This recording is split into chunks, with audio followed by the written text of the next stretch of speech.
Bonsoir à tous, bienvenue à vous. Nous sommes très heureux de vous accueillir ce soir pour cette rencontre que nous avons choisi d'intituler « Les périodes bleues et roses des inventions de l'histoire de l'art », point d'interrogation, donc qui porte sur ce qu'on appelle la périodisation en histoire de l'art ou la manie de découper en tranches la vie et la carrière des artistes. Pour débattre ce soir, nous avons convié Roland Reich, professeur honoraire au Collège de France, où il est titulaire de la chaire joliment intitulée « Histoire de l'art européen médiéval et moderne ». Je le remercie beaucoup d'avoir accepté notre invitation. Ces dernières années, Roland Reich a beaucoup travaillé sur les questions d'historiographie. L'historiographie, c'est la manière dont on fait l'histoire, ou l'histoire de l'art en l'occurrence, c'est-à-dire un petit peu l'examen des méthodes qui sont utilisées par les historiens de l'art pour traiter ou approcher, considérer leur objet de recherche. Il a d'ailleurs publié à ce sujet sa leçon inaugurale au Collège de France, qui s'intitule « L'objet de l'histoire de l'art », donc c'est vraiment le sujet qu'on vient de décrire, et qui a été publié donc en 2003 chez Fayard. Pour mener cette conversation, nous avons convié également une partie du commissariat de l'exposition. Nous avons le regret ce soir de ne pas pouvoir avoir à vos côtés, mesdames, Emilia Filippo, qui est l'une des co-commissaires de cette exposition Picasso. J'espère que vous avez eu tous le plaisir de voir et que vous aurez le plaisir de revoir après cette conférence. Car elle est souffrante, mais nous avons le plaisir, pour mener cette conversation avec le professeur Roland Reich, d'avoir Stéphanie Molins, qui est chargée de mission auprès du président du Musée national Picasso Paris, co-commissaire de l'exposition, et ma collègue Claire Bernardi, qui a été commissaire de nombreuses expositions ici depuis qu'elle est arrivée, notamment la belle exposition Gauguin que vous aviez vue aux Galeries du Grand Palais, et elle est donc conservateur des peintures au Musée d'Orsay. Je les remercie tous d'avoir accepté notre invitation. Je leur laisse la parole pour 1h15 de discussion, après laquelle vous aurez l'autorisation de poser quelques questions. Merci.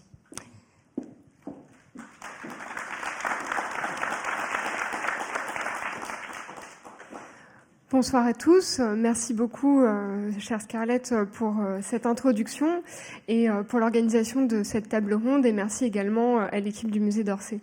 Donc, nous sommes très heureuses de pouvoir débattre ce soir avec vous, cher Roland Reich, de ces questions de période bleue et rose dans l'œuvre de Picasso. Votre regard va permettre d'apporter un autre éclairage sur ces questions et nous tenons à vous remercier chaleureusement d'avoir accepté notre invitation. Donc avant de vous donner la parole, il nous a semblé important de revenir sur la genèse de ces termes de période bleue et période rose et sur la manière dont nous les avons envisagés en préparant l'exposition Picasso bleu et rose avec Laurent Lebon, Claire Bernardi et Emilia Filippo.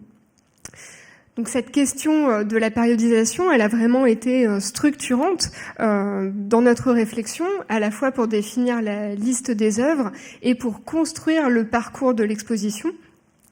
Donc comme le montre ce nuancier de couleurs qui est extrait de la préface du catalogue, c'est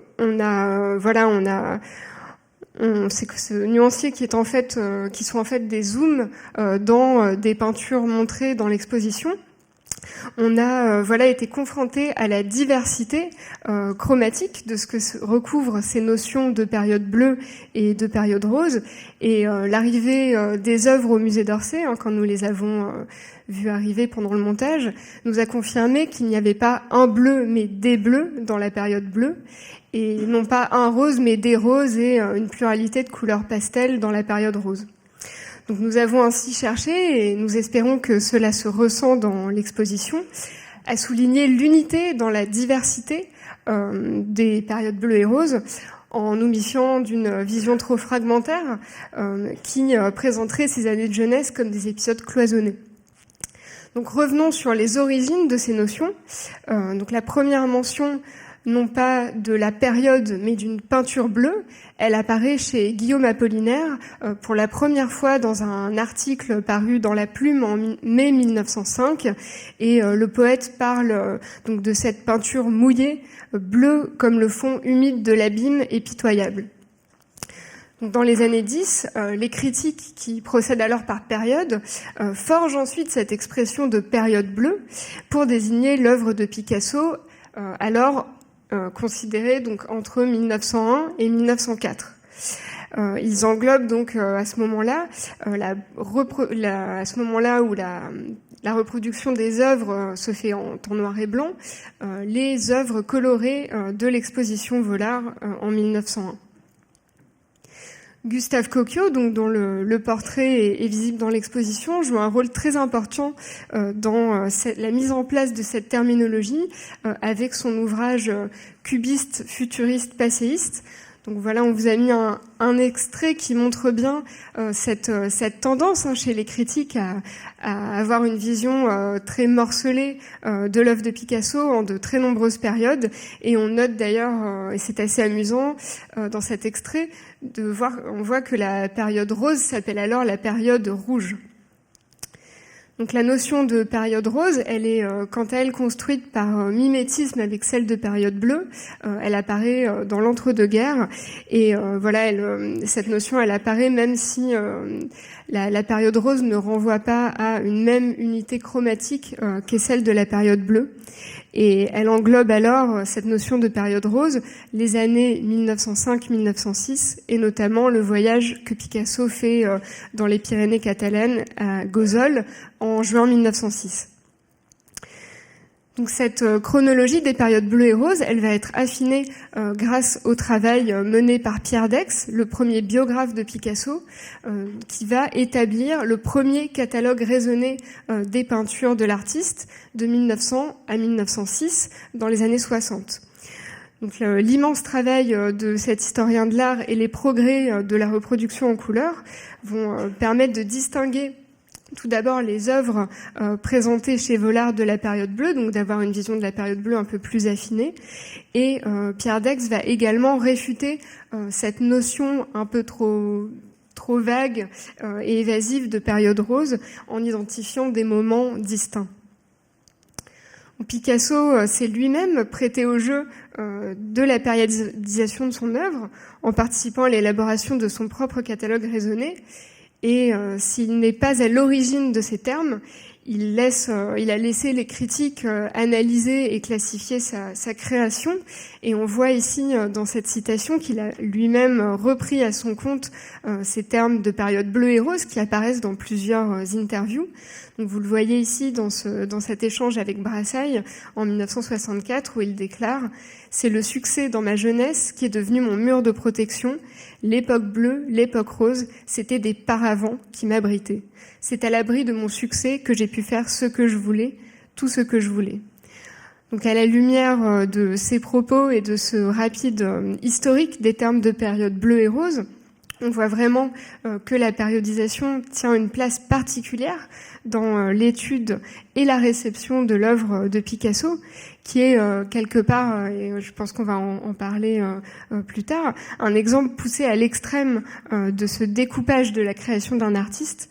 Et avant de parler plus avant de Picasso, je voulais vous demander, Roland Recht, si vous pouviez revenir sur les enjeux plus généraux de cette notion de périodisation en histoire et en histoire de l'art.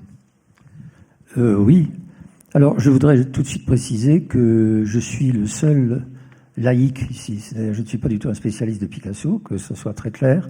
Et en effet, vous m'avez fait venir pour vous parler d'autre chose. Vous parlez de périodisation. Et j'aurais sans doute des lacunes s'il fallait que je parle de Picasso. Mais vous êtes là pour ça. Alors, effectivement, la périodisation, c'est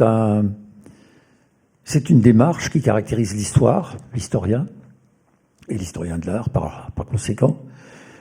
Pourquoi ? Parce qu'au fond, pour comprendre l'histoire, il faut bien qu'il y ait des articulations qui se fassent entre différents moments dominés par telle personne, telle guerre, la guerre de 100 ans par exemple, ou tel accord entre des pays. Bref, toutes sortes de possibilités nous rendent aptes à parler de période, même si nous nous rendons très vite compte que c'est un mécanisme un peu artificiel. Je dirais qu'au fond, la périodisation c'est, j'aime bien dire ça, un mal nécessaire. Alors pourquoi un mal? Parce que découper l'histoire en tranches, même s'il y a une certaine cohérence à l'intérieur de chacune de ces tranches, excusez le terme trivial, je pense par exemple au siècle de Louis XIV de Voltaire, il n'empêche que c'est faire d'une certaine manière injustice à l'histoire. L'histoire n'est pas une succession de périodes, c'est un ensemble de faits qui nous sont relatés par des textes, et les historiens finalement s'occupent des textes, ils ne s'occupent pas des faits eux-mêmes qui sont loin derrière eux. Pour ce qui est de la périodisation, j'aimerais encore dire ceci. Au fond, à toutes les époques, on a divisé l'histoire en séquences. Il y a eu pratiquement à partir de Saint-Augustin une façon de considérer qu'il y avait 6 périodes dans l'histoire de l'homme, l'histoire humaine, 6 périodes. Et la dernière est évidemment celle qui commence avec la naissance du Christ, donc il n'est pas terminé. Et puis peu à peu, on a réduit ces 6 périodes à 2 périodes. Une première période qui serait la période de la loi, c'est ce qui correspond en gros à l'Ancien Testament, et puis la période de la grâce, ce qui correspond évidemment à cette dernière période à partir de la naissance du Christ. Alors ce n'est pas du tout une fantaisie des historiens ou des philosophes de l'histoire que d'introduire de telles notions, puisqu'il fallait, à un moment donné, trouver une cohérence à ces époques et aussi les opposer. Et c'est ce que nous allons retrouver d'ailleurs dans la périodisation de l'œuvre de Picasso, où on cherche des cohérences. En fait, la périodisation, c'est mettre de l'ordre dans quelque chose qui a priori paraît sans ordre, ou qui serait sans ordre. Alors pourquoi chez des artistes comme Picasso, mais Picasso est vraiment un cas extrême, vous l'avez dit, il n'y a pas un artiste pour lequel on ait fait des découpages aussi nombreux et aussi systématiques. Pourquoi, à un moment donné, faut-il s'en prendre à tel aspect de l'œuvre d'un peintre? En l'occurrence, il s'agit de l'apparence de la peinture. Elle est bleue, elle est rose, elle est verte, enfin elle pourrait avoir d'autres dominantes chromatiques. C'est l'apparence. Si on cherche un peu à comprendre, l'exposition le montre admirablement, si on cherche à comprendre quels sont les thèmes évoqués pendant cette période bleue, on s'aperçoit qu'il y a une thématique pratiquement constante, qui est celle de représenter un monde misérable ou miséreux même, très triste, une mélancolie, un désenchantement dominant. Il y a vraiment une thématique. Alors pourquoi on ne l'a pas appelé, par exemple, je ne sais pas, la période mélancolique ou désenchantée de Picasso? Encore une fois, parce que l'historien de l'art s'occupe des formes, avant tout. Et c'est à travers les formes qu'il pense pouvoir saisir ces différentes périodisations. Alors, ce qu'il faut peut-être dire encore, et puis je m'arrêterai là, c'est que la périodisation est donc au fond un geste commode pour comprendre les évolutions des artistes, mais il ne faut pas oublier que ces périodisations se font toujours en fonction d'un moment de l'histoire d'un artiste où on considère qu'il est à son apogée. Ça, c'est très important. Toutes les biographies d'artistes, déjà chez Vasari au XVIe siècle, chez Roger de Pile à la fin du XVIIe, au XIXe siècle chez de nombreux biographes, toujours il est question d'un moment d'apogée. Quand l'artiste atteint-il le sommet de son art? Et donc tout ce qui vient avant est nécessairement là et présenté pour montrer la progression lente parfois, radicale parfois, comme chez Velázquez quand il découvre la peinture italienne à Venise. Donc une progression qui tout à coup introduit une coupure. Et à partir de cette coupure, il y a en fait le moment d'acmé, le moment d'épanouissement, de plein épanouissement. Voilà, donc ça nous fait aussi penser que, on en reparlera, que la période bleue et la période rose, ici en l'occurrence, sont en quelque sorte des moments que les historiens de l'art considèrent comme préparant la grande période qui serait le cubisme. C'est ça. D'ailleurs, on attend la prochaine exposition que vous allez consacrer au cubisme. Mais Alors, le Centre Pompidou le fait pour voilà, nous, voilà, admirablement. Mais c'est formidable, d'ailleurs, que ça se... Et c'est le meilleur endroit pour le montrer. Très bien. Je vais peut-être rebondir justement sur ce que vous venez de dire, Roland Recht, parce que c'est une des questions qui nous est apparue quand nous avons préparé cette exposition Picasso Bleu et Rose. La grande question, pendant toutes ces années de préparation, c'était pourquoi n'y a-t-il pas eu d'exposition Picasso Bleu et Rose avant, en France ?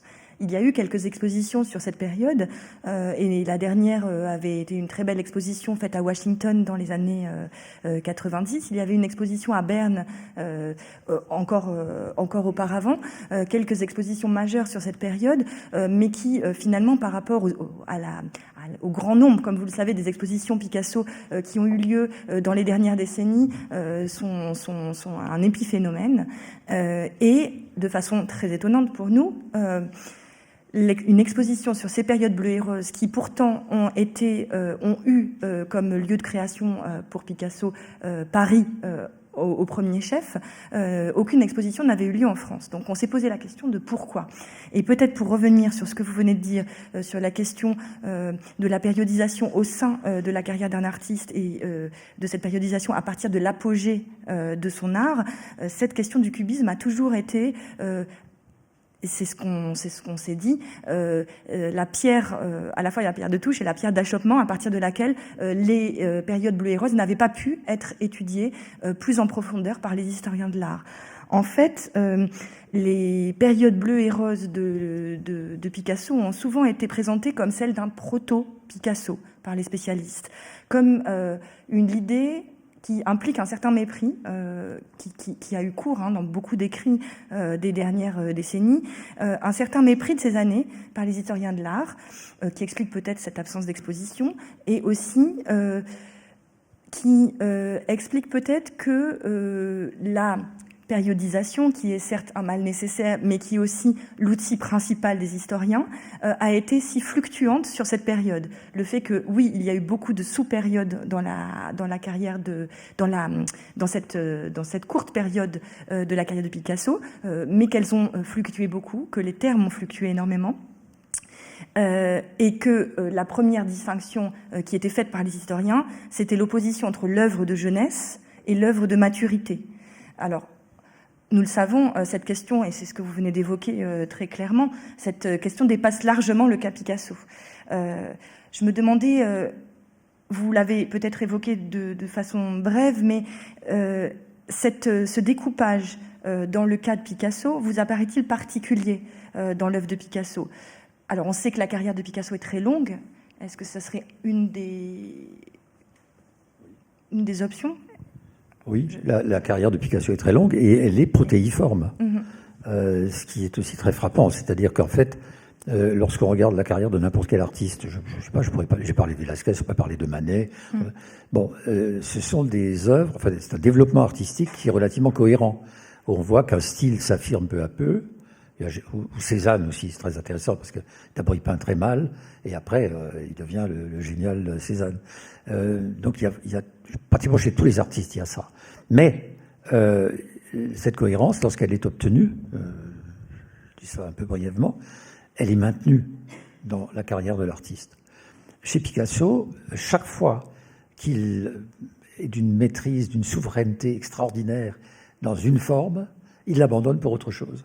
C'est ce qu'on voit très bien avec le cubisme. Après le cubisme, le néoclassicisme, enfin bon, voilà, il y a le retour au cubisme, il y a tout ce qu'on veut chez lui. Et donc il fuit sans arrêt les classements des catégories.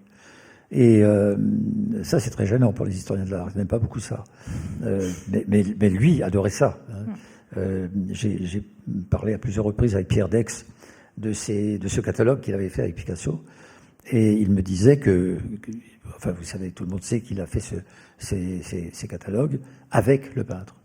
Et donc, ils examinaient chaque tableau et Picasso donnait son avis et rectifiait souvent des datations, parfois il se trompait aussi. Bon. Mais Dex me disait qu'il ne fallait pas le contrarier, parce qu'il était certain que c'était comme ça. Puis, bon. Mais que souvent aussi, Pierre Dex lui disait « Mais tu ne m'as pas dit ça à propos de tel tableau ». « Ah, mais je ne pensais pas que c'était important », disait Picasso. Donc voilà, je crois que c'est très intéressant de voir l'attitude que peut avoir le peintre lui-même vis-à-vis de son œuvre par rapport à l'historien de l'art, qui essaye sans arrêt de le mettre dans un casier parce qu'il veut voir comment avancer. Donc je crois vraiment que, oui, c'est une chose très intéressante qu'on n'ait pas regardé pour soi-même ces deux périodes, mais toujours les considérer presque comme d'une manière, j'allais dire, un peu téléologique. Ça va vers le cubisme. Et d'ailleurs, votre exposition se termine par une œuvre qui est une ouverture du rideau des Demoiselles d'Avignon, hein, on peut dire ça comme ça. Donc je crois que oui, c'est à la fois étrange et en même temps ça s'explique facilement par le fait qu'on ne veut pas considérer comme un tout quelque chose qui est considéré la plupart du temps comme un à l'envers. Voilà. Oui, vous évoquez très bien cette vision des périodes bleues et roses comme l'allant vers le cubisme. Et par rapport à cette question de l'œuvre de jeunesse et de l'œuvre future, il y a aussi cette tendance, et nous-mêmes, voilà, on s'est interrogé parce que parfois on a eu tendance à faire ça aussi, à voir cette tendance des historiens de l'art, à voir dans l'œuvre de jeunesse les prémices de l'œuvre future. Et notamment, voilà, si on était tenté de se livrer à l'exercice dans l'exposition, on pourrait voir notamment par exemple ce motif de l'arlequin hein, qui apparaît dès 1901 et qui se développe pendant la période rose, la période des saltimbanques, et qu'on va retrouver dans la suite de la production de Picasso, donc comme on le voit dans ses œuvres.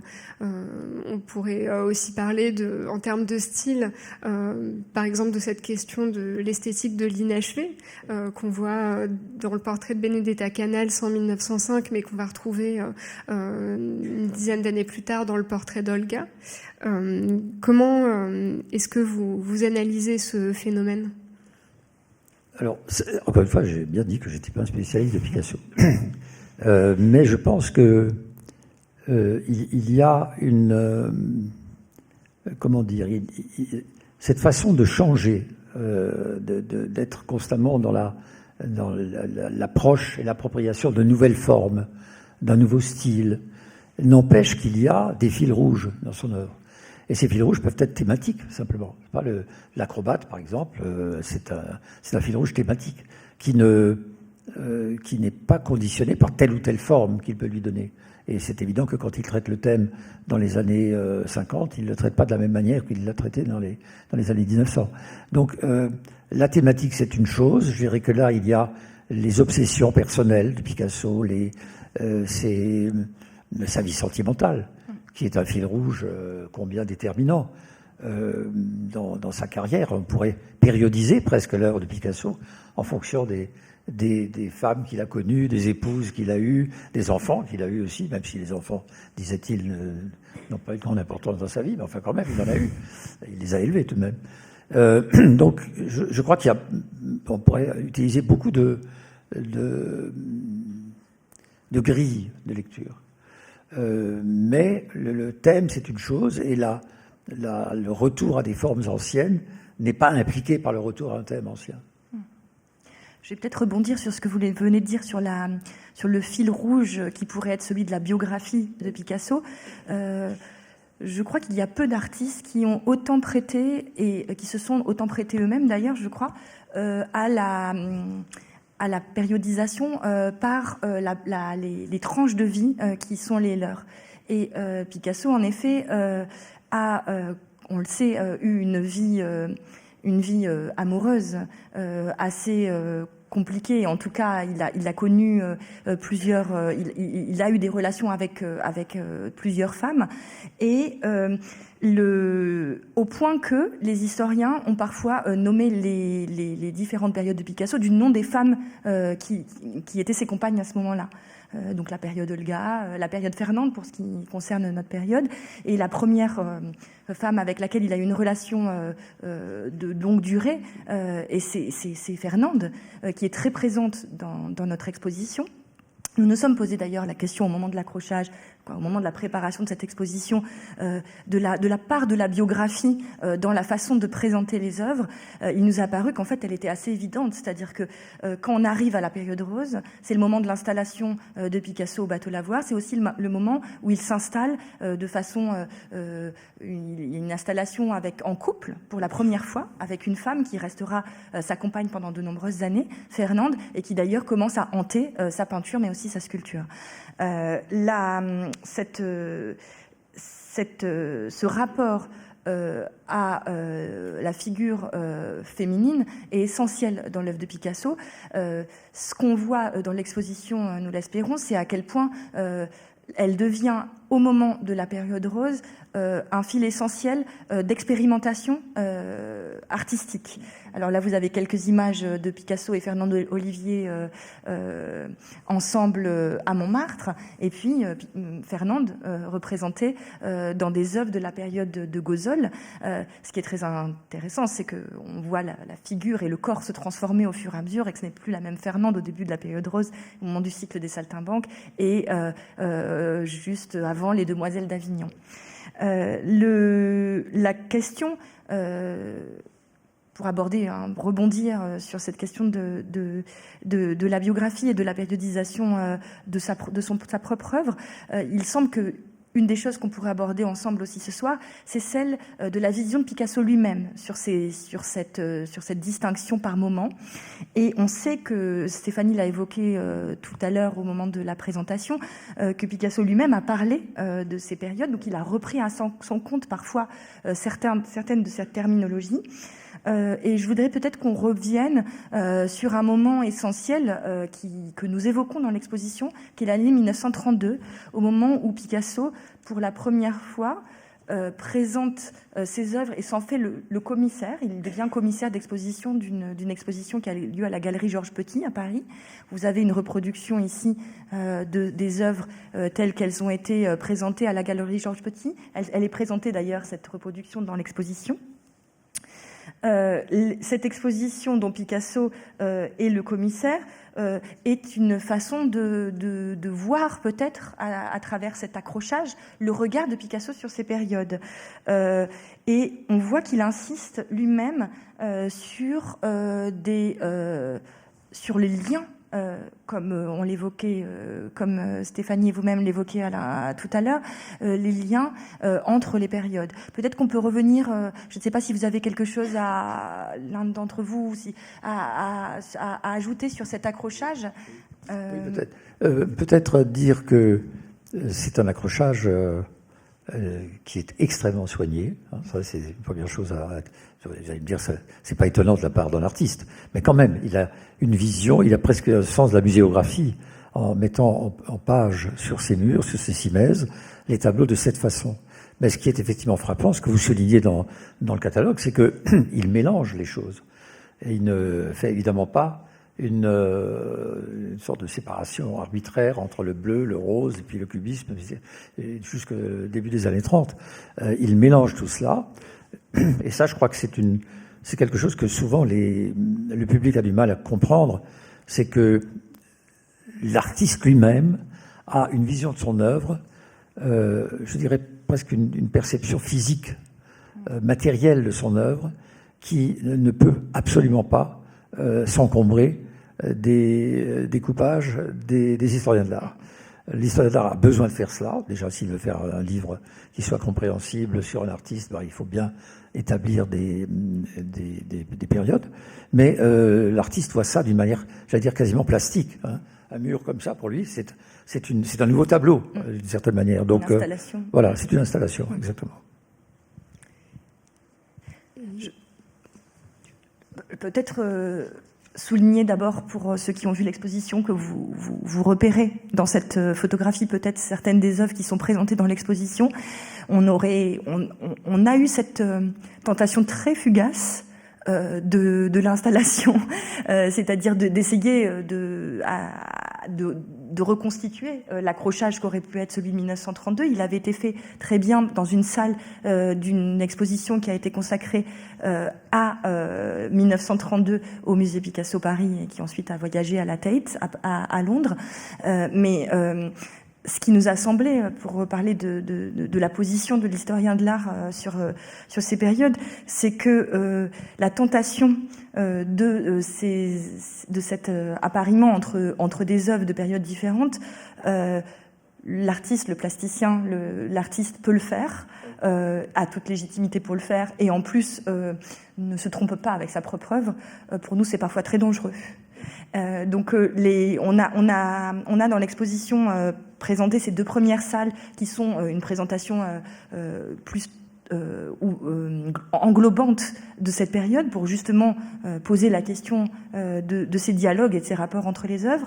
Mais il nous semblait qu'en respectant une chronologie assez fine, le regard du visiteur pouvait faire lui-même, parce qu'il faut faire confiance aussi aux gens qui visitent les expositions, pouvait faire lui-même le lien entre les œuvres. Et c'est vrai que, alors nous on la fréquente énormément cette exposition, parce que forcément on y est beaucoup encore, mais que à chaque fois qu'on revient dans les salles, qu'on regarde les tableaux à nouveau, on voit des liens du début à la fin de la période, des liens, comme on le disait, avec la peinture qui se fait ensuite, et que le danger peut-être de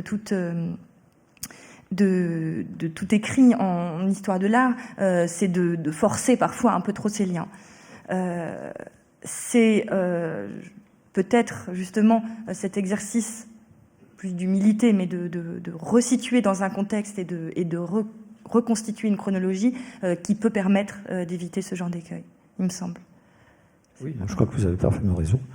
Et je crois qu'effectivement, ce qui différencie, vous venez d'utiliser le mot, l'historien de l'art de l'artiste, c'est l'humilité.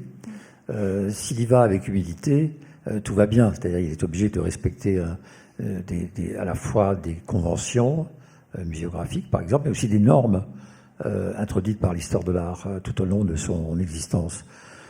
L'artiste n'a rien à faire de tout ça, et il a toute liberté, comme un artiste peut avoir toute liberté d'accrocher les œuvres d'un autre artiste aussi. Je crois qu'il faut voir les choses dans ce sens, qui a souvent été exploité ces dernières années dans différents musées. C'est une expérience très intéressante, et on voit bien que le regard de l'artiste sur les œuvres d'artistes n'a pas grand-chose à voir avec celui des conservateurs. Mais si vous aviez laissé, malheureux ne peut pas le faire, mais si vous aviez laissé Picasso accrocher l'exposition que vous présentez là, on aurait eu de grandes surprises, je pense. Je pense aussi. En tout cas, vous pouvez... l'exercice de l'artiste commissaire d'autres œuvres, il est fait actuellement dans les salles d'Orsay, et une exposition de Julian Schnabel est en ce moment au musée, qui permet, et qui d'ailleurs, qui pose toujours la question aux historiens de l'art, et d'ailleurs c'est souvent des pieds de nez aux historiens de l'art, qui regardent les œuvres de Monet, de Van Gogh de façon très différente de celle que nous faisons habituellement dans le musée. Oui, je voulais revenir sur cette question du point de vue de Picasso sur la périodisation, et quelque chose que vous avez dit tout à l'heure en introduction qui m'a interpellée, qui est le fait que la périodisation se fait par rapport à une coupure. Et quand on pense à ce qu'a dit Picasso sur les périodes bleues et roses, il y a cette citation qui est très intéressante où il parle de la période bleue, qu'on reproduit d'ailleurs dans les salles de l'exposition, et où il dit « C'est en pensant que Casagemas était mort que je me suis mis à peindre en bleu ». Et c'est vrai que du coup on serait tenté de voir peut-être cet événement tragique qui était la mort, le suicide de son ami Carles Casagemas en 1901, sur lequel on insiste dans l'exposition, avec une salle qui est dédiée à cette série très poignante de portraits mortuaires que Picasso va d'ailleurs garder cachés, et qui seront découvertes par Pierre Daix dans les années 60.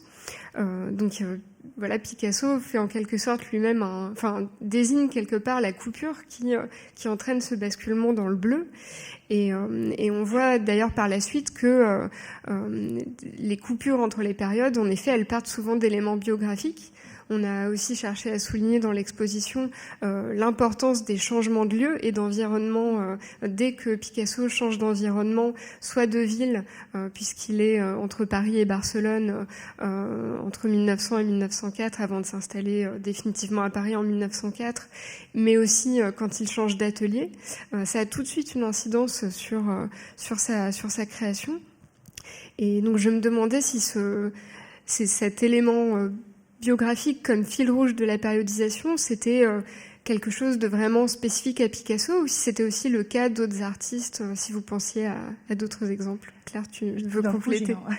J'ai été un peu trop plongée dans l'œuvre de Gauguin, donc tout m'apparaît en même temps que Stéphanie pose la question, un exemple frappant chez un artiste comme Gauguin.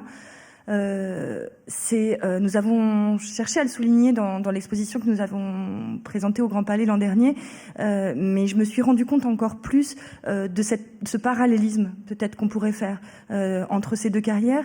C'est l'importance du lieu en effet pour le changement dans la production. Alors nous l'avons montré dans l'exposition Picasso Bleu et Rose avec cette transition entre Paris et Barcelone qui est permanente, entre Paris et l'Espagne, mais aussi ce petit voyage de quelques semaines en Hollande qui, du point de vue pictural et du point de vue de la production, est presque anecdotique, mais qui pourtant est très important pour la suite. Et comme on l'a souligné en visitant l'exposition ensemble, quelques œuvres de la période des saltimbanques, puisqu'on continue à parler en période, de ce cycle, de cette salle des saltimbanques, sont caractérisées par ce décor complètement nu, ces dunes presque vides que Picasso a vu en Hollande. Et de la même façon, cette perméabilité des lieux qui fait qu'il va dans un endroit, il en garde, comme il garde d'ailleurs en mémoire des œuvres qu'il rejoue ensuite, cette perméabilité des décors qu'il intègre ensuite dans son œuvre et jusque dans la période de Gozol, on la retrouve chez Gauguin, qui, de façon qui peut parfois paraître amusante, mais qui est en fait quelque chose de beaucoup plus profond dans sa peinture, prend des motifs qu'il a dessinés et qu'il a pensés en Bretagne et les transpose à Arles. Donc on voit des œuvres de la période d'Arles où il est avec Van Gogh, ou dans lesquelles il transpose des Bretonnes, mais de façon très apparente, peut-être plus encore que chez Picasso. Et puis peut-être quelque chose de très étonnant, c'est-à-dire qu'on parlait de téléologie tout à l'heure. L'idée que l'histoire et que la création d'un artiste irait toujours plus loin, on parle de l'œuvre de Gauguin à Tahiti, souvent comme les œuvres les plus abouties de l'artiste et les plus ambitieuses. Et ce qui est très intéressant de voir, c'est que quand on a commencé à regarder ce qu'il avait fait en Martinique avant, plusieurs années avant, mais aussi en Bretagne ou à Arles, on se rend compte que il commence ce primitivisme qu'on développe ensuite, et des figures qui sont ensuite transposées dans ces toiles tahitiennes. Donc on se dit, tiens, il y avait déjà des figures tahitiennes avant, mais c'est plutôt le contraire. Et donc je me demandais s'il y avait, je pense qu'il doit y avoir des cas chez d'autres artistes, mais il y a peut-être cette grande capacité des grands artistes à convoquer tout un univers qui est l'univers aussi des lieux dans lesquels ils ont vécu. Ça, vous avez tout à fait raison. Je crois que là, on pourrait rappeler des biographies d'artistes extrêmement nombreuses tout au long de l'époque classique déjà. Je parlais tout à l'heure de Vasari. Vasari, dans ses vies d'artistes et ses vies de peintres et de sculpteurs, évoque très souvent comment le changement de lieu a modifié, selon lui, le style d'un artiste. Donc ça, c'est vraiment quelque chose de très juste. Maintenant, je crois aussi qu'un grand artiste, et Picasso est un des plus grands, a la mémoire et a intériorisé des choses qu'il n'a pas entièrement fait aboutir auparavant. Et qu'il y a comme une sorte de réserve, si vous voulez, mise en réserve, de réservoir, de vivier, de formes et d'expériences qu'il va ensuite reconvoquer. Et parfois ça prend, vraiment comme une crème. Hein. Ça prend pas. Parfois ça prend. Parfois c'est de nouveau abandonné pour autre chose. Mais ce vivier le nourrit finalement pendant toute sa vie. Regardez par exemple son rapport à la femme. Il serait impossible de faire une exposition sur le rapport de Picasso à la femme sur le plan iconographique, c'est totalement exclu. Il y aurait 4 fois le musée d'Orsay à remplir. Mais ça, ce sont des choses importantes et qui, je crois, qu'ils doivent toujours rester dans l'esprit lorsqu'on regarde une exposition aussi nourrie que la vôtre. Vous parliez de ce musée imaginaire aussi de Picasso, hein, de ses sources d'influence.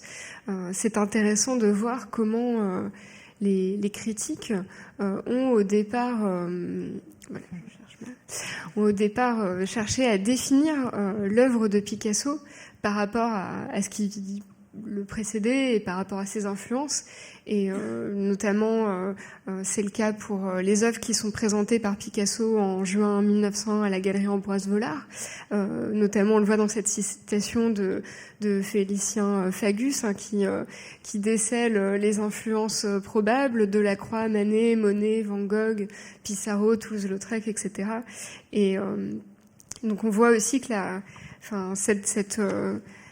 cette analyse de l'art de Picasso par les critiques, elle cherche aussi à se construire par rapport à des références, peut-être par rapport à ce que vous disiez tout à l'heure, de chercher de l'ordre et des choses connues dans ce qui est sans ordre et dans ce qui est nouveau. Oui, alors, précisément cette question de la culture artistique de Picasso est très intéressante parce que, en fait, on a le sentiment qu'il a tout vu. Il a tout vu. Il connaît le Louvre, j'allais dire par cœur. Enfin, c'est pas vrai. Il ne connaît pas par cœur. Il ne retient que les choses qui entrent en relation immédiate avec ce qu'il pense, ce qu'il sent, ce qu'il vit. Mais il y a une culture énorme. Alors cette culture, elle n'est pas seulement muséale, elle est aussi livresque. Il a pu voir des œuvres uniquement en reproduction, donc à son époque en reproduction en noir et blanc. Il a évidemment visiter les expositions. On parlait tout à l'heure de l'exposition de Barcelone d'art espagnol, d'art hispanique, où il a vu des œuvres sans doute d'art roman, d'art gothique. Alors il n'y a pas tout à coup une œuvre de Picasso qui nous fait penser à ça, mais tout à coup on comprend, tiens, il y a des choses qui reviennent. On a vu par exemple un magnifique Christ dessiné, et indiscutablement ce Christ vient d'un modèle gothique. Voilà, donc, mais pour que les choses soient à ce point, je dirais, pondérées, un mot vulgaire, recyclées, je dirais, d'une manière aussi subtile, parfois invisible, pour quelqu'un qui n'a pas l'habitude de regarder attentivement toute l'histoire de l'art, c'est quelque chose de tout à fait fascinant. Enfin, vraiment. Je pense par exemple aux mains. Ce qui m'a beaucoup frappé, c'est les mains, les bras et les mains de beaucoup de personnages de cette époque de la période bleue, qui sont indiscutablement inspirés du maniérisme, et plus précisément sans doute du Gréco. Mais moi je pense même au maniérisme plus généralement, maniérisme italien, maniérisme toscan, Parmigiano, des gens comme ça. Cette façon d'allonger les mains, les doigts, et qui est en fait un moyen d'expression qu'il réserve à des scènes ou à des figures de miséreux ou des choses tragiques. Alors que cette peinture, le Gréco, c'est pas une peinture extrêmement joyeuse non plus. Mais enfin, quand même, il y a des thèmes, iconographie religieuse, qui appellent telle ou telle figure. Mais lui, il peut utiliser le maniérisme, qui est considéré quand même comme un style de grande élégance. Il l'utilise pour des figures qui sont au contraire des figures de miséreux. Ces transplantations sont très intéressantes chez lui. Ça, je crois que c'est vraiment un artiste qui est constamment, on le surprend à faire des choses comme ça. C'est magnifique. Je me faisais la réflexion en vous entendant parler de la réflexion que le fait que l'artiste soit à ce point en possession de ses moyens et puisse à ce point, comme vous le disiez, réadapter, recycler, mais de façon si subtile, et peut-être pour corollaire peut-être de la part de l'historien un besoin encore plus flagrant de remettre de l'ordre. Et on se posait la question de cette périodisation très fine de l'art de Picasso et des premières critiques, notamment Stéphanie l'a cité en tout début de cette table ronde, cette façon qu'a eu Gustave Cocchio de distinguer des sous-catégories alors que Picasso n'avait que 21 ans. C'est peut-être une façon aussi de clamer le fait que je ne sais pas quoi faire avec cet art qui va dans tous les sens et qui en même temps est si cohérent. Donc je donne des catégories encore plus fines et je parle de ce que je connais. Et donc on en a parlé tout à l'heure, mais la référence permanente aux peintres précédents, ce qu'on fait nous aussi tout le temps, voilà, en parlant du Gréco, en parlant de... C'est une façon aussi d'essayer de se repérer dans cet art qui nous désarçonne par sa grande nouveauté. J'avais repris le sous-titre de l'ouvrage de Pierre Dex de 1966, réédité en 1998, donc la période 1900-1906, la période qui vous concerne. Et alors c'est tout à fait fascinant. Je ne sais pas si c'est un titre d'ailleurs de l'éditeur ou que Dex a validé, sans doute. Les années de formation, virgule, le préfauvisme, virgule, la période bleue, virgule, la période rose, virgule, le classicisme rose, virgule, et le précubisme. Ouais. Et après, d'ailleurs, quand on lit le livre, il jette par-dessus bord ce genre de choses en se disant que finalement ce n'est pas très important. Néanmoins... Est-ce qu'on n'a pas fait la même chose en intitulant l'exposition Picasso bleu et rose, avant que quelqu'un nous pose la question? Oui.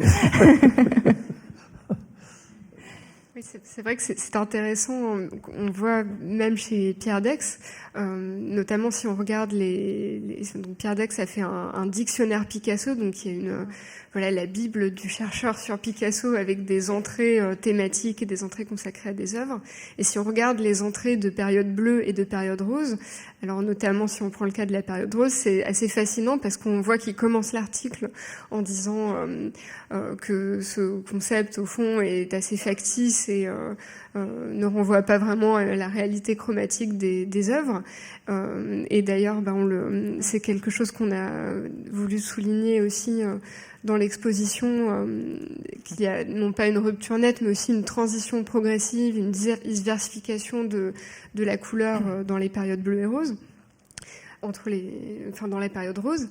Et donc on voit que Pierre Dex, s'il dénonce ce caractère un petit peu factice de l'appellation de période rose, tout de suite après, quelques lignes plus loin, il écrit oui, alors dans la période rose, il y a d'abord la période des saltimbanques, ensuite la première période de Gozol, la seconde période de Gozol, et en fait il se remet à établir des catégories. Donc voilà, vous parliez tout à l'heure aussi de ce caractère un peu factice, mais qui est un mal nécessaire de la périodisation et oui, on voit qu'on a besoin de ces catégories tout en sachant leur caractère un petit peu artificiel. Alors, si vous permettez, j'aimerais vous poser une question, à toutes les deux. Est-ce que vous imaginez qu'au lieu d'appeler cette exposition période bleue, période rose, vous auriez donné un sous-titre qui aurait insisté sur les thématiques? Alors là, je dis n'importe quoi, mais quelque chose comme les années de malheur et le début du bonheur, puisque c'est un peu comme ça que les choses se distribuent. Ça aurait été un titre absurde, mais tout de même, on peut imaginer qu'on donne un autre titre, qu'on ne respecte pas ce classement. Alors, je vous pose la question, est-ce que vous y avez pensé ou est-ce que vous avez refusé cette idée dès le départ? On y a pensé. On a eu des discussions avec Laurent Lebon assez intéressantes qui ont été assez courtes, en fait, parce que c'était... alors, Picasso, point bleu et rose, Picasso, bleu et rose, point d'interrogation, Picasso, période, bleu et rose, bleu, entre parenthèses, avec un S, rose, avec un S, point d'interrogation, il y a plein de possibilités. La question du sous-titre aussi, on se l'est posée. Alors, j'allais vous répondre, le sous-titre que vous avez suggéré ou proposé serait une autre façon de périodiser par la biographie. On en a parlé tout à l'heure, et ça peut être intéressant. Il y a des expositions très belles, et d'ailleurs qui ont été faites d'ailleurs au Musée Picasso Paris, ou sur Picasso, qui ont insisté sur l'importance de la biographie, sur certains personnages, sur le côté fondamental de la documentation, de l'écrit, de la correspondance, qui peuvent nourrir la connaissance de ces œuvres. Là, le parti pris pour cette exposition, mais ça pourrait être une autre exposition de Picasso bleu et rose qui prendrait un autre parti, c'était de se fonder uniquement sur les œuvres. Après, moi, je me suis posé la question, et je pense qu'on se l'est tous posé à un moment, dans l'accrochage aussi, c'est qu'il y a le risque du coup, d'aller dans le formel et dans l'interprétation formelle, à force d'écarter le biographique. Et mon expérience récente était pour une autre exposition de l'avoir fait, et je le regrette pas, parce que c'est important parfois de s'intéresser aux motifs, de s'intéresser à la façon dont il se répond, d'aller jusqu'au bout de ce formalisme-là, mais qu'il faut arriver à le pondérer. Alors c'est ce qu'on a essayé de faire, mais c'est vrai que le titre, c'était toujours une grande question dans les expositions.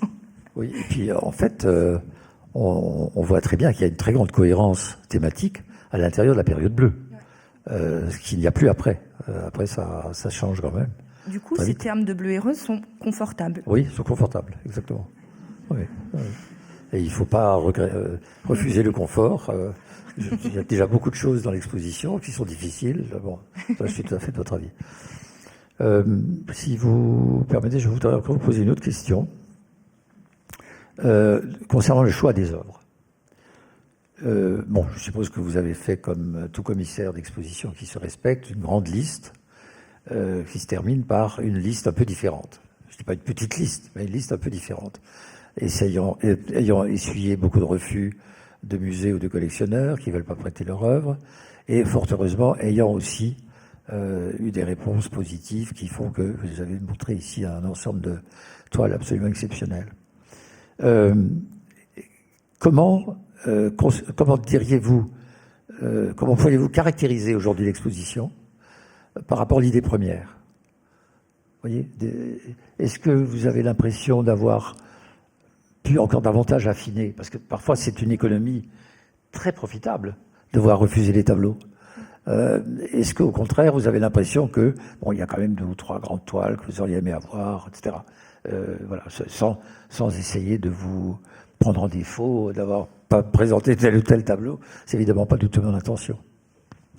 Alors, nous avons eu évidemment, comme dans tout projet d'exposition, quelques refus, mais pas tellement en fait, pas tellement de déception de notre côté. Bon, disons qu'il y a 2-3 œuvres importantes des périodes bleues et roses qui n'ont pas pu être prêtées pour des raisons, soit des raisons juridiques, parce que les musées qui les conservent ne peuvent pas les prêter, parce que le donateur a souhaité qu'elles restent présentes. C'est le cas du chef-d'œuvre de la période rose, hein, La famille de Saltimbanque, l'œuvre de 1905 qui est à la National Gallery de Washington.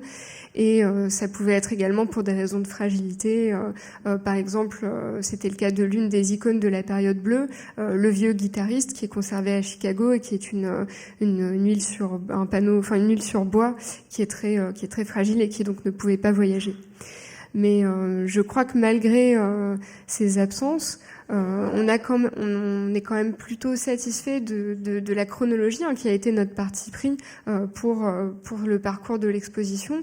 On aurait pu avoir une toute autre approche, notamment thématique, parce que comme vous le soulignez, il y a vraiment des thèmes qui traversent, en tout cas au moins la période qui précède la période bleue, l'œuvre de Vollard et la période bleue. Par exemple, le motif de la prostitution, qui est un fil rouge dans ces premières années. Et on aurait pu choisir une approche thématique, mais on a plutôt choisi une approche chronologique pour aussi laisser parler les œuvres et les laisser parler d'elles-mêmes et que le visiteur puisse se rendre compte de cette évolution stylistique et chromatique. Et donc je pense que, voilà, notamment pour la famille de Saltimbanque, on arrive quand même à percevoir le travail de Picasso qu'il a fait autour, dans cette salle des Saltimbanques, avec l'acrobate à la boule du musée Pouchkine. Et donc je crois que malgré ces quelques absences, ça n'a quand même pas trop mis en défaut le parcours. Je dirais, pour compléter ce que vient de dire Stéphanie, que il y a toujours des moments dans la préparation d'une exposition, on a un moment critique où on a peur. Il y a au tout début, on s'est dit, d'ailleurs Laurent Lebon, quand il est venu présenter et proposer ce projet, a dit on ne fait pas l'exposition si on n'a pas l'avis qui est présenté à Cleveland. Bon, elle est au centre de l'exposition et on était vraiment ravis de pouvoir accueillir cette œuvre majeure. Il y a eu le moment aussi où la salle du cycle des Saltimbanques nous a paru, quand on n'a pas les œuvres encore sous les yeux, on se demande est-ce que ça va tenir. Quand on a eu l'acrobate à la boule, tout tient avec une œuvre pareille. Donc il y a toujours des œuvres comme ça qui tiennent et qui permettent de comprendre d'autres œuvres d'une salle. Et enfin, il y a le moment qui est encore une découverte où on ouvre les caisses, on voit les œuvres et on les accroche. Et ça, on s'était dit aussi qu'on voulait vous en parler, c'est qu'il y a eu plusieurs surprises en fait quand les œuvres sont arrivées. Il y a des choses qu'on sait mais qu'on ne réalise pas. D'abord, la question du format.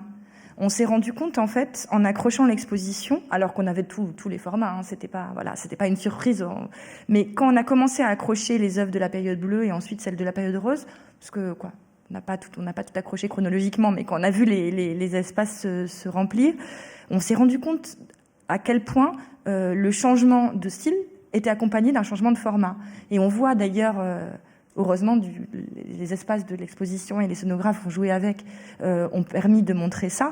Dans les dernières salles, on voit à quel point les formats s'élargissent, s'agrandissent. Et les toiles, on peut en présenter 2, 3 maximum sur un mur, parce qu'elles sont très monumentales.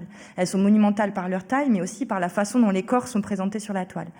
Donc ça, c'était peut-être une des choses qui nous est apparue quand on a accroché. Et l'autre, qui rejoint nos questions sur la chronologie, la finesse de la périodisation possible, c'était des toiles que nous n'avions pu voir qu'en reproduction. Parce que pour beaucoup d'entre elles, nous avons pu les voir dans des musées, certains d'entre nous, pas tous parfois, mais il y a certaines œuvres qui ne nous avaient jamais été montrées, qu'on avait demandé à partir de reproductions photographiques. Et il y a eu quelques surprises. Et par exemple, ces 2 amis que vous voyez là, qui sont conservés dans une collection particulière, nous avons été très heureux d'apprendre peu avant la fin de la préparation de l'exposition que les collectionneurs a accepté le prêt. Et quand on les a vus arriver, on pensait qu'elle serait... Parce que c'est une œuvre qui est au moment de la période rose. C'est au moment, dans cette salle de transition qu'on voulait la montrer vers le rose, qui d'ailleurs, du coup, parfait la démonstration, puisque quand on l'a vue arriver, on pensait qu'elle serait rose et un peu bleue, et en fait, elle est complètement bleue. Voilà. Et c'est vrai que c'était très intéressant de voir qu'on parlait de la façon dont les thèmes étaient repris, le maniérisme très, très, très apparent de la période bleue qui se continue dans la période rose avec ses mains et ses pieds très, très allongés. Alors, on le retrouve dans cette toile assez énigmatique, probablement un portrait de Madeleine comme celui qui est à côté. Madeleine qui a été l'amante, la compagne de Picasso pendant un temps assez court, en cette année 1904. Picasso révélera cette liaison uniquement à Pierre Dex des décennies plus tard, quand il l'interrogera sur le modèle de ces toiles, et qui a failli avoir un enfant de Picasso. Donc il y avait la question de la paternité aussi qui s'est posée à Picasso à ce moment-là. Et cette Madeleine est représentée avec une compagne, une autre femme, peut-être même 2 Madeleines, on ne sait pas trop, parce que les visages sont très proches. Toujours est-il qu'on a été complètement happés par cette peinture qui est très forte et qui en même temps nous a conduit dans un grand abîme, c'est-à-dire dans cette salle, on a une œuvre bleue. Il y en avait une autre qui s'appelle, qu'on a aussi mise dans qui s'appelle Le Couple. Celle-ci, alors très différente, parce que comme vous le voyez, le bleu est teinté de rose, de orangé, de beige.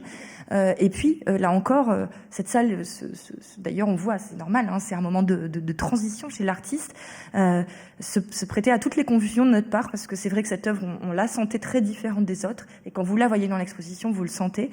C'est une œuvre qui est très... qui répond à une certaine géométrie, qui est très anguleuse, où les visages sont à peine dessinés, et qui, d'un commun accord, quand on l'a vu, fait penser à des œuvres précubistes. Et on est en 1904. Il y a aussi cette élongation importante des mains qui nous fait penser à la période bleue. Et ce bleu et cette façon de recouvrir le bleu, de recouvrir le rose par le bleu, qui là pour le coup est très lié à l'année 1904. Donc voilà, on s'est posé plein de questions sur la datation de cette œuvre, plein de questions sur son inscription dans la salle, et en fait finalement ça marche très bien. Juste à propos de ce que vous venez de dire concernant la datation, il est assez clair que plusieurs tableaux, vous avez dû les reconsidérer dans la chronologie établie par les catalogues raisonnés, notamment celui de Pierre Daix, c'est le seul, qui a établi lui-même une chronologie avec Picasso. Ensuite, il a révisé un certain nombre de choses en 88 pour la nouvelle édition. Et vous avez encore, aujourd'hui, ayant ces œuvres devant vous, ce qui n'a pas été son cas, vous pouvez encore faire des remarques sur cette question des dates. Je crois que là aussi, c'est important que le public comprenne à quel point une exposition est importante. Elle n'est pas seulement importante comme un phénomène médiatique, ce qui est très bien, et puis il attire beaucoup de monde, formidable, mais elle est importante aussi pour des raisons scientifiques. C'est-à-dire qu'à un moment donné, le projet lui-même est porteur de significations nouvelles, d'interprétations nouvelles, et il peut ouvrir sur des perspectives que jusqu'à présent on n'avait jamais imaginées, parce que tout à coup tout se trouve là, réuni à la disposition des regards de vous, spécialistes, d'autres spécialistes qui viennent voir cette exposition. Je crois que ça, c'est une dimension que le public ne perçoit pas toujours, parce qu'il pense que ce qui est là est une donnée. Voilà, c'est comme ça, donc c'est ça qu'il faut accepter. C'est pas vrai. C'est quelque chose qu'il faut accepter, oui, provisoirement, mais qui peut ouvrir sur de nouvelles perspectives. Peut-être qu'il y a autre chose dont tu peux parler, Stéphanie, c'est la façon dont, je ne sais pas si il y a cette œuvre-là, et puis aussi la façon dont, au moment pour nous aussi, on apprend en préparant une exposition, on découvre en préparant une exposition, aussi en discutant avec d'autres spécialistes, comme vous le disiez, et avec des conservateurs ou des restaurateurs d'autres musées. Et c'est vrai que pendant l'accrochage, tu es beaucoup plus... je laisse Stéphanie en parler mieux que moi. C'est vrai que donc l'exposition, comme vous le disiez, c'est aussi un moment pour effectuer de nouvelles recherches sur les œuvres, donc un moment de recherche scientifique. Et ça a été le cas, et notamment les rencontres avec les restaurateurs qui convoyaient, donc qui accompagnaient les tableaux pendant leur transport, ont été très riches. Et on a appris notamment des éléments nouveaux sur plusieurs œuvres. Et par exemple, alors je ne sais pas si je vais la trouver, je crois qu'elle est... déjà, il y a la maternité au bord de la mer, déjà. Oui, on peut... Pas sûr qu'on ait mis les... Alors c'est notamment cette œuvre que vous voyez à gauche, donc de la période bleue, La femme et enfant au bord de la mer, qui a une actualité scientifique liée à l'exposition. Donc on a fait de nouvelles recherches par radiographie, et donc on a décelé sous cette peinture la présence d'une feuille de journal. Donc c'était donc le musée japonais qui a conduit les recherches. Avait découvert cet élément, et en discutant avec la restauratrice du musée Picasso de Barcelone, on a réussi aussi, en recoupant cela avec l'histoire des changements de lieu de Picasso, à reconstituer peut-être quelle pouvait être l'histoire de cette œuvre. Et donc on pense qu'elle recouvre, comme de très nombreuses œuvres de la période bleue, une autre composition, parce que Picasso avait l'habitude pendant la période bleue de réutiliser les supports de ses toiles.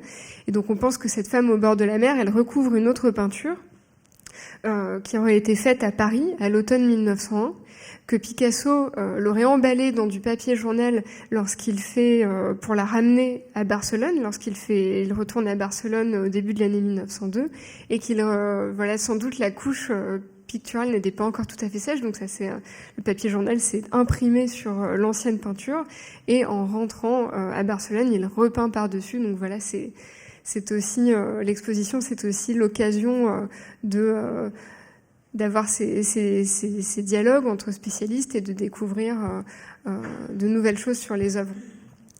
Peut-être que, je ne sais pas si on approche bientôt de la conclusion, mais peut-être qu'une idée que vous avez mentionnée, c'est qu'au fond, rien ne remplace de voir ces œuvres, et c'est ce qui fait l'intérêt de cette exposition, on l'espère, qui présente des œuvres qui ne sont jamais réunies puisqu'elles sont dispersées dans le monde entier et pour certaines conservées en collection particulière, donc jamais visibles du public. Et voilà, comme on le disait tout à l'heure, c'est aussi cette découverte de visu des œuvres, de leur couleur, de leur matière, de leur format, qui nous amène à reconsidérer ces notions de période qui peuvent parfois être un petit peu schématiques. Si vous voulez que je dise un mot, je dirais que vous nous avez fait découvrir un autre Picasso. Et la plupart des personnes qui sont dans le public savaient peut-être qu'il y avait une période bleue, une période rose, mais qu'il y avait tout cet ensemble de thèmes, toutes ces recherches, tous ces fils qui vont ensuite pouvoir être suivis pendant toute sa carrière. Ça, c'est quelque chose que on découvre vraiment grâce à l'exposition que vous avez faite. Voilà, ça c'est mon avis. Merci.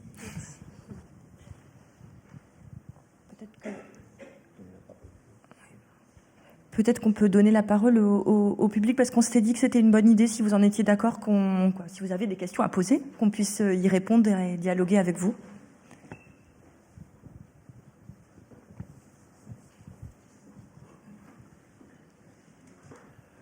Bonsoir. D'abord, je vous félicite avec l'exposition qui est vraiment excellente. J'ai quelques petites questions. D'abord, cette exposition va voyager. Par exemple, sera exposée soit à Barcelone, soit à Washington, Londres. Qu'est-ce que sont vos idées dessus? Secondo, je voudrais savoir si vous avez eu la coopération de John Richardson, qui est considéré une des grands biographes de Picasso et qui a fait éditer 3 grands catalogues financés par Gagosian. Et si vous avez eu une collaboration dans ce sens-là, et je veux limiter mes questions maintenant jusqu'à là, que ça vous donne l'opportunité de répondre. Mais de nouveau, j'ai dit un grand bravo pour vous. Vous êtes relativement jeune. Vous êtes arrivé de... Je dis relatif. On est toujours relatif à quelqu'un. Oui. Mais vous êtes arrivé de quand même... j'ai vu quelques expositions de Picasso durant ma vie, en plusieurs endroits. C'est vraiment, pour moi en tout cas, très exceptionnel. Et le concept d'avoir conçu la période 1900 en 1905, c'était une excellente idée. Et ça donne une valeur plus grande encore à Picasso, qui reste quand même une figure très contrastée. Et on peut discuter qu'est-ce qu'il avait de toute sa vie. Si on pense à la période Picasso-Braque, il y a 25 années, il y a une grande exposition à le Muséum de Modern Art à New York pour cette exposition. Et on a toujours eu la sensation qui est qui et qui a imité qui. Bon, je m'arrête là parce que c'est votre soirée et pas la mienne. Merci pour votre question et pour ce retour sur l'exposition. Donc là, pour répondre à votre première question, donc l'exposition va itinérer à la Fondation Beyeler à Bâle à partir de février, mais dans une version un petit peu différente qui sera recentrée sur les peintures et les sculptures, donc avec un nombre d'œuvres un peu plus restreint. Pour répondre à votre seconde question sur l'ouvrage de John Richardson, donc c'est en effet l'un des biographes essentiels de Picasso et un ouvrage clé sur la période qui apporte un témoignage très intéressant. Et donc John Richardson, nous avons collaboré avec lui dans le catalogue. Il y a un entretien entre Stéphane Guégan et John Richardson, et notamment sur la manière dont il a conçu cet ouvrage et sur les relations qu'il a pu avoir avec Picasso. Et nous avons également travaillé avec 2 conseillers scientifiques, Édouard Vadiès, qui est conservateur au Musée d'art contemporain de Barcelone, et Marilyn McCulley, qui est historienne de l'art et qui a été la commissaire de plusieurs grandes expositions sur les périodes bleues et roses, et qui avait travaillé avec John Richardson pour son ouvrage La vie de Picasso. Donc sa figure a été assez présente dans nos réflexions. Bon, Beiler, ça logiquement vous sera très limité parce que l'espace est un tiers de votre espace ici. Alors, on va bien faire le choix. Oui, tout à fait. Les espaces et l'architecture de la Fondation Beyeler, où il y a beaucoup de lumière naturelle, empêchent aussi de montrer tout ce qui est art graphique, dessin et gravure, qui sont représentés en nombre dans l'exposition du musée d'Orsay. Donc c'est aussi pour ça qu'ils vont resserrer leur liste pour se concentrer sur les peintures et les sculptures. Merci. D'autres questions ?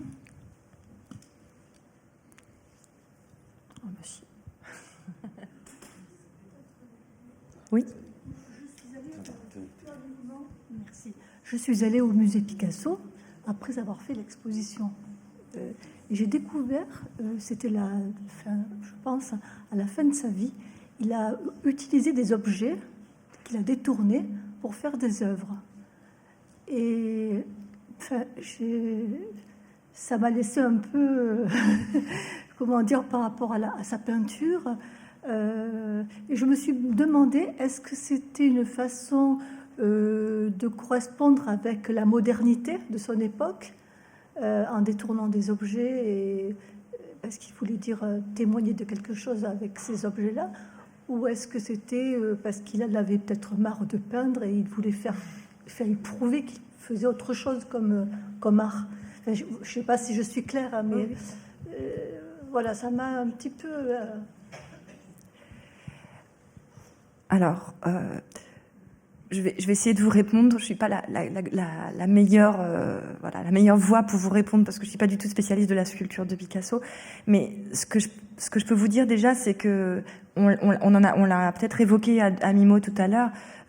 L'œuvre de Picasso et l'art de Picasso est complètement protéiforme. Il a eu une longue carrière. Il a eu le génie de se renouveler sans cesse. Et ces sculptures à partir d'objets trouvés dont vous parlez, c'est un des signes de ce rapport à l'art et aux matériaux qui est une réjouissance permanente.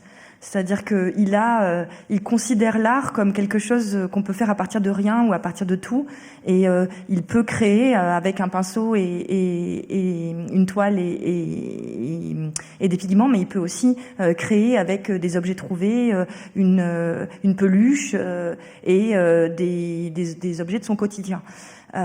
L'autre chose, c'est que la sculpture, en fait, n'est pas quelque chose qui arrive tardivement dans l'œuvre de Picasso. Elle arrive même dès le départ. Et vous le voyez d'ailleurs dans l'exposition, on présente la première terre cuite faite par Picasso dès la période bleue. Une petite femme accroupie en terre crue, qui a été réalisée par Picasso au moment de ce cycle des femmes de Saint-Lazare qu'il a vu dans la prison de Saint-Lazare. Il fait ensuite des bronzes. Il fait des sculptures en bois, et on en voit à la fin de l'exposition des très beaux bois dans lesquels déjà il utilise le matériau brut et où il sculpte et il travaille le matériau brut. Donc il y a par exemple une forme de bâton de bois allongé dans lequel il grave et il sculpte. Donc ce rapport à la sculpture, et d'ailleurs il y a un texte dans le catalogue de Cécile Godefroy sur Picasso sculpteur qui montre l'importance de la sculpture dès les premières années de Picasso. J'espère que j'ai répondu à votre question. En partie, non pas complètement. La sculpture, c'était pas la sculpture, moi je parlais de ces objets détournés. Du papier, il a fait des objets en papier, un bec, c'est pas bec à gaz, je n'ai pas trop retenu, c'est... la Vénus du gaz. Voilà, oui. C'est ça, oui. Donc, là, je me suis dit, voilà, ça m'a interrogée, tout simplement. Il prend aussi des papiers. Alors dans l'exposition, un autre exemple, dans la salle Picasso érotique, dans laquelle vous voyez d'une part le portrait de la Célestine, donc qui était une tenancière de bordel à Barcelone, et de l'autre côté des dessins. Il y a un dessin qui est en fait un papier découpé et qui est déjà un premier papier découpé qu'on voit ensuite dans la période cubiste de Picasso, mais qui est aussi une réutilisation et une sorte de ready-made avant l'heure, si on peut dire, puisqu'il prend un emballage de papier alimentaire de couleur bleue et qu'il le met au fond et qu'il découpe un nu dans une feuille de papier et qu'il le colle par-dessus, le nu étant du coup enserré dans la forme d'un phallus. Donc là, il y a un jeu sur la forme et aussi sur le papier qu'il emploie dès le départ. Et donc, il s'agit là, pour le coup, d'un papier trouvé qu'il réutilise dans son art. Voilà. Est-ce qu'il y a d'autres questions? Ou peut-être que tu veux réagir? Ah, un monsieur, quelqu'un au fond de la salle que je ne vois pas bien. Une dame? Oui.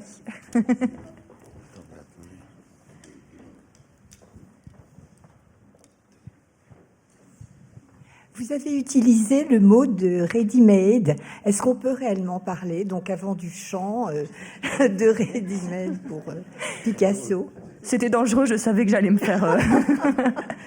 Non, je retire.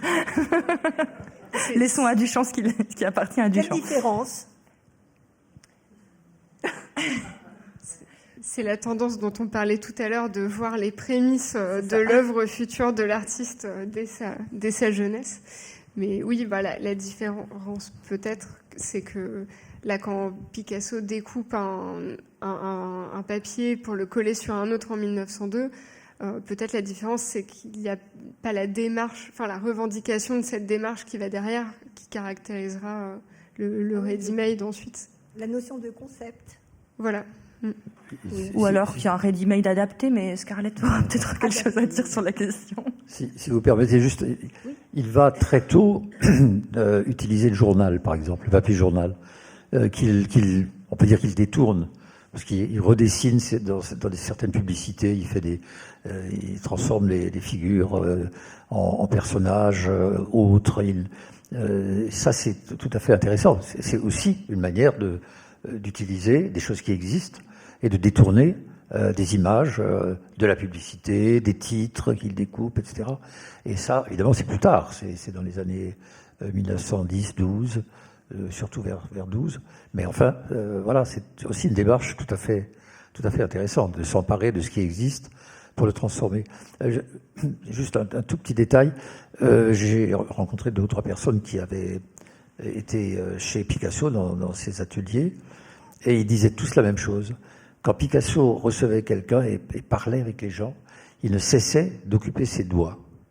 Alors il avait un fil de fer, il faisait un cheval, ou alors il avait même de la pâte de pain, il faisait des petites figures, tout le temps, sans arrêt. Une espèce de frénésie dans sa façon de percevoir la matière qui ne le laissait jamais en repos. Ça, c'est très intéressant.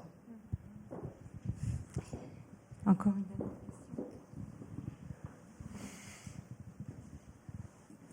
J'ai une question pour vous, comme grand écrivain, connaisseur d'art.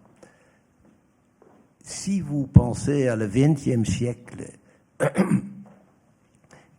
où vous placez Picasso dans toutes les autres peintres, je pense à Matisse, mais aussi de contemporains, on peut dire Cy Twombly, on peut citer beaucoup des artistes expressionnisme américain après la guerre et avant, où vous placez, si on doit faire un listing d'importance, et je suis tout à fait d'accord que Picasso était la réponse est là.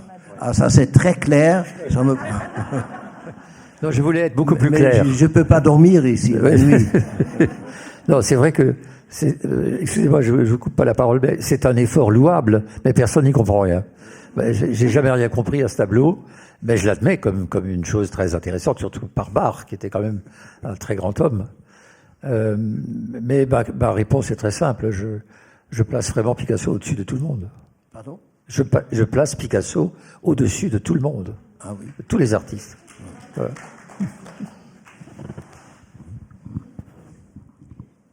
Est-ce qu'il y a une autre question? Peut-être une dernière question au milieu, avant de vous libérer. Je crois qu'il y a un monsieur qui... Excusez-moi.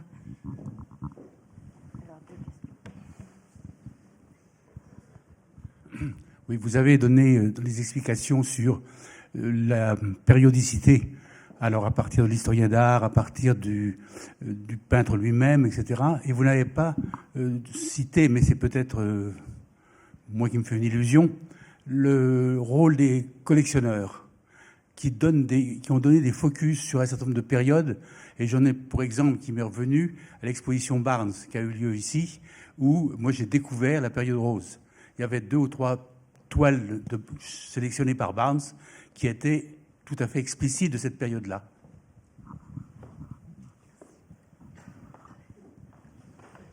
Peut-être, c'est vrai qu'on n'a pas évoqué clairement le rôle des collectionneurs. Alors, pour revenir à Picasso plus précisément, et à cette période que nous montrons ici, ça a été déterminant. C'était déterminant, d'autant plus que les collections publiques et l'État français ont mis du temps à s'intéresser à Picasso et à cette période de Picasso. Du coup, les œuvres que vous voyez réunies dans cette exposition, pour la plupart, ont atterri dans des collections publiques ensuite, grâce à l'action de collectionneurs qui ont su voir l'importance de ces œuvres-là.